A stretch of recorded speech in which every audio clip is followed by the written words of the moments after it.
एक दिन एक गरीब सिपाही घने जंगल से होकर अपने घर लौट रहा था। चारों ओर ऊंचे ऊंचे पेड़ थे और पक्षियों की चहचहाट पूरे वातावरण में गूंज रही थी। जंगल के संकरे और घुमावदार रास्ते पर चलते हुए अचानक उसकी नजर एक अनोखी चीज पर पड़ी।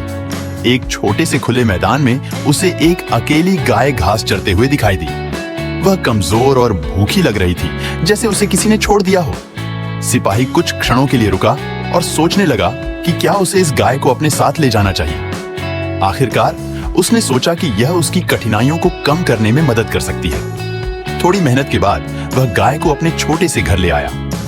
उसने उसे एक सुरक्षित जगह पर बांधा और उसकी देखभाल करने लगा। हर दिन वह उसे ताजा घास और पानी देता। धीरे धीरे गाय स्वस्थ और मजबूत होने लगी। उसकी चमड़ी चमकने लगी और वह पहले से अधिक तंदुरुस्त दिखने लगी। कुछ समय बाद गाय ने एक बछड़े को जन्म दिया। सिपाही की खुशी का ठिकाना न रहा। गाय ने दूध देना भी शुरू कर दिया, जिससे वह बाजार में दूध बेचने लगा।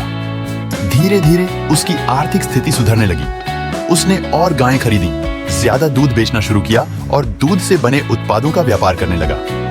कुछ ही वर्षों में उसका छोटा व्यवसाय फलने फूलने लगा। उसने एक बड़ा घर बनाया, ज्यादा जमीन खरीदी और गांव के सबसे संपन्न लोगों में से एक बन गया। जिस गाय को उसने जंगल में बेसहारा देखा था, वही उसके लिए भाग्यशाली साबित हुई। सिपाही ने कभी उस दया और करुणा को नहीं भुलाया जो उसने गाय पर दिखाई थी। वह हमेशा अपने पशुओं की देखभाल प्यार से करता था। उसका मानना था कि अच्छे कर्मों का फल अवश्य मिलता है और उसकी कहानी गांव के लोगों के लिए प्रेरणा बन गई।